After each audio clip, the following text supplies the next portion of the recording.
श्रीराम जय राम जय जय राम। श्रीराम जय राम जय जय राम। श्रीराम जय राम जय जय राम। श्रीराम समर्थ श्रीराम। परोपकारा कारणे नाना निश्चय अनुवादणे सेखी बोलिले पूर्णपणे संशयातीत श्रीराम।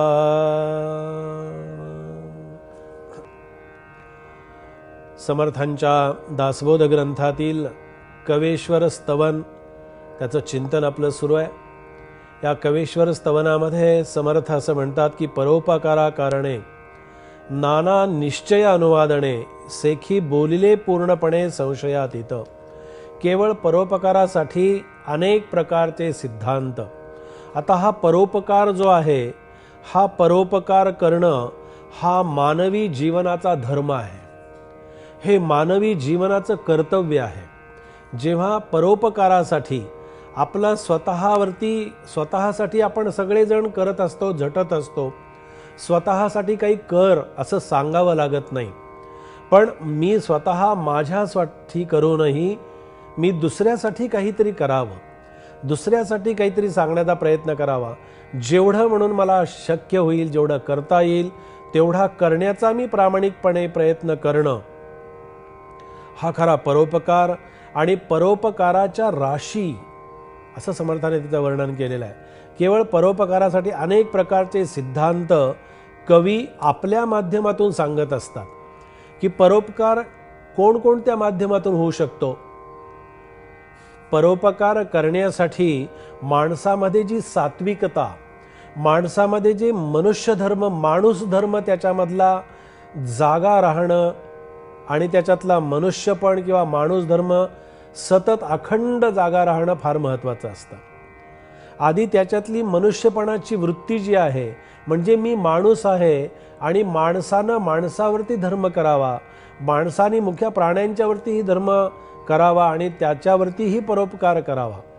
जेवढं शक्य होईल तेवढा परोपकार ही खऱ्या अर्थानं भगवंताला आवडणारी पूजा असते। परोपकार ही खऱ्या अर्थानं भगवंताची खरी सेवा ती होऊ शकते। सगळ्यात महत्त्वाची ती सेवा आहे। आडले जाकसले जाणावे येथानुशक्ती कामास यावे उणे पडो नेदावे कोणी एकाचे, असं समर्थ म्हटलेलं आहे। जे कोणी अज्ञानी आहेत, जे अडाणी आहेत, ज्यांना यातलं काहीही करणं शक्य नाही, ज्यांचे ऐपत नाही, जे गोरगरीब आहेत, जे दीन दुबळे आहेत, जे अपंग आहेत, अशांसाठी आपण काही करणं, हा परोपकार करणं हा सर्वात महत्त्वाचा ईश्वरी पूजेचा भाग असतो। ती ईश्वराची खऱ्या अर्थानं पूजा असते, कारण माणसातला माणूस धर्म आणि माणसातला देव समजल्याशिवाय आपण परोपकार करण्याची इच्छा सुद्धा माणसाच्या मनामध्ये निर्माण होत नाही। परोपकार करत असताना हे परोपकार करण्याची वृत्ती किंवा परोपकार करण्याचं जे मनोधैर्य असतं, जी मनाला परोपकार केल्यानंतर जी शांती मिळते, ती शांती अन्य कुठेही मिळण्याची शक्यता नाही। परोपकार करण्यासाठी सुद्धा एक प्रकारची संधी ईश्वरी कृपेने मिळावी लागते, ईश्वरी प्रेरणेतून ती मिळत असते। आणि ही परोपकाराची गुरु किल्ली, ही परोपकाराची राशी ज्याला म्हणतात, हा परोपकार काय असतो, परोपकार कसा करावा, परोपकाराचं महत्त्व, परोपकाराचं सामर्थ्य आणि परोपकारातून आपल्याला होणारे लाभ जे असतात ते फक्त कवीच्या माध्यमातून आपल्यासमोर येत असतात। कवी काव्याच्या रूपातून आपल्यासमोर ते आणत असतात. म्हणून त्या परोपकार करण्यासाठी अनेक प्रकारचे सिद्धांत जे आहेत, हे अनेक प्रकारचे सिद्धांत हे अन्यत्र इतरत्र कुठेही आपल्याला मिळणार नाहीत, कुठेही ते सापडणार नाहीत. पण कवीच्या काव्य प्रतिभेतूनच आपल्याला ते मिळत असतात. कवींची काव्य प्रतिभा ही आपल्याला एक सोन्याच्या आणि मोत्याचे सतत अशा प्रकारचे दागिने आपल्यासमोर निर्माण करत असते, मोती निर्माण करत असतात. अनेक प्रकारची समृद्धी त्याच्यातून निर्माण होत असते आणि पूर्णपणे संशयातीत अशा प्रकारचे सिद्धांत अखेर या काव्याच्या माध्यमातून आपल्याला कळत असतात. म्हणून अशा परोपकारातून संतांनी आपलं जीवन व्यतीत केलं. संतांचे अवतार हे फक्त परोपकारासाठी झालेले आहेत. फक्त आमच्या परोपकाराच्या ज्या कल्पना आहेत, या परोपकाराच्या कल्पना आम्हाला बदलणं आवश्यक आहे.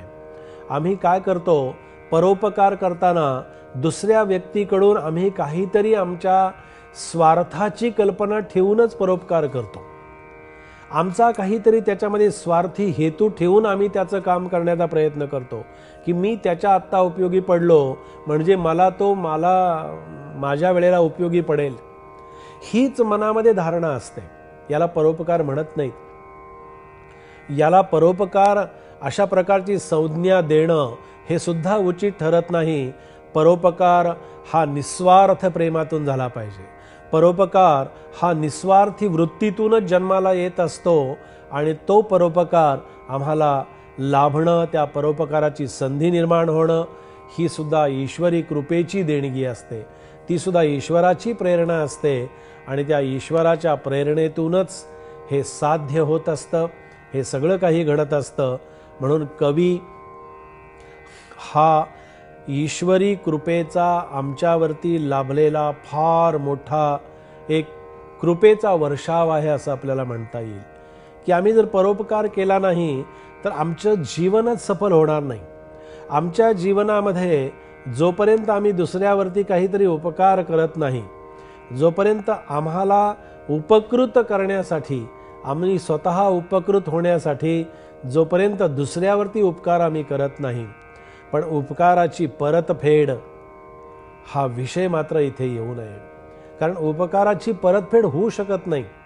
उपकाराची परतफेड करण्यासाठी जे ईश्वरानं आम्हाला दिलेलं आहे, जे परमेश्वराने दिलेलं आहे, ते माझ्या एकट्यासाठी दिलेलं नाही. जे माझ्यासाठी मला जेवढा लाभ त्याचा घेता येईल तेवढा मी घ्यावा, पण त्याच्यातलाही काही लाभ हा दुसऱ्यासाठी मला उपयोगात आणता येईल तरच त्या माझ्याजवळ असलेल्या धनाचा उपयोग, माझ्याजवळ असलेल्या सामर्थ्याचा उपयोग मी दुसऱ्यासाठी काहीतरी करता आला पाहिजे. मला दुसऱ्यासाठी काहीतरी झिजता आलं पाहिजे. म्हणून सज्जनांच्या संगतीमध्ये राहावं, सज्जनांच्या सहवासामध्ये राहावं आणि संतांचा सहवास, सज्जनांची संगत, ही सज्जनांची संगतच आम्हाला खऱ्या अर्थानं या परोपकाराच्या अशा सुंदर कल्पना आमच्या मनामध्ये निर्माण करत असते. आणि ही परोपकाराची कल्पना ईश्वरी कृपेनं आमच्यामध्ये जेव्हा निर्माण होते त्यावेळी आमच्यातला तो कवी हा जागा होत असतो. जय जय रघुवीर समर्थ.